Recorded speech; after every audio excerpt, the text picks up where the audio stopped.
त्यस्तो हुन्छ धेरै धेरै बेर कुरो भने नि पिङ खेल्नै पाइँदैन सुरुमा चाहिँ डर लाग्यो उनीहरूलाई पिङ खेल्नलाई अनि पछि गएर खेल्छु म लास्ट खेल्छु भन्दा भन्दै पिङै अड्काइदिएर हिस्सा बुढी खिस्सा दाँत हुँदै आउनु भएको उहाँ म्याडमहरू पिङ खेल्न नपाएर अब घर कहिले जाने रे पर्सि जाने हो अब घरमा गएपछि बाला हाल्न ल है हालिसक्यो अब घरमै गएर खेल ल सानो खाले पिङ छ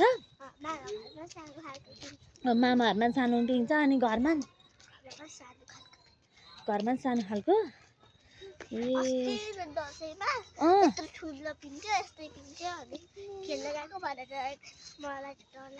हो तिमीलाई त कस्तो डर लाग्छ भने यिनलाई त लास्टै डर लाग्छ हो उहाँ म्याडमहरू चाहिँ दुइटै उस्तै हुनुहुन्छ दिदीबहिनी भएर होला जिएर डर लाग्ने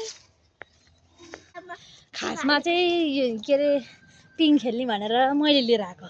हाम्रो घरनिर पिङ हाले अनि आउने बित्तिकै पिङ खेल्ने जाम हिँड भन्दाखेरि मलाई डर लाग्छ सानी अर्काले मचादेखि डर लाग्छ भने खेलिनँ अनि अहिले लास्टमा गएर 5:30 बजे चाहिँ जाने खेल्न भनेको पिङै बन्द गरिदिएपछि अनि अहिले मैले फेरि उसै घरमा लिएर आइदिएँ अब उनी घरमै गएर खेल्छिन् भातिङ गएपछि अनि मासु कतिको मिठ लाग्छ तिमीलाई धेरै लाग्छ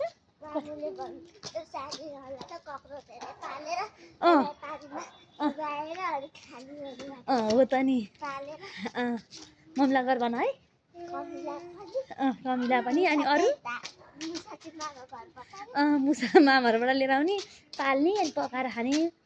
अनि अरू के ल्याउनु अरू छ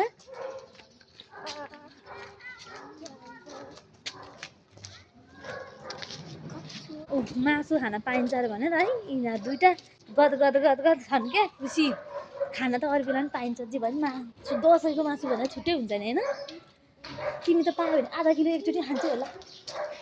खान्न होला र खान्छ यिनीहरूले पायो भने एकैचोटि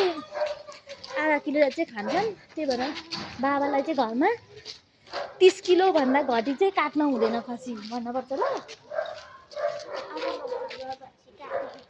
हो ऊ नगइकन त घरमा खसी नै काटिँदैन दसैँ पनि आइसक्यो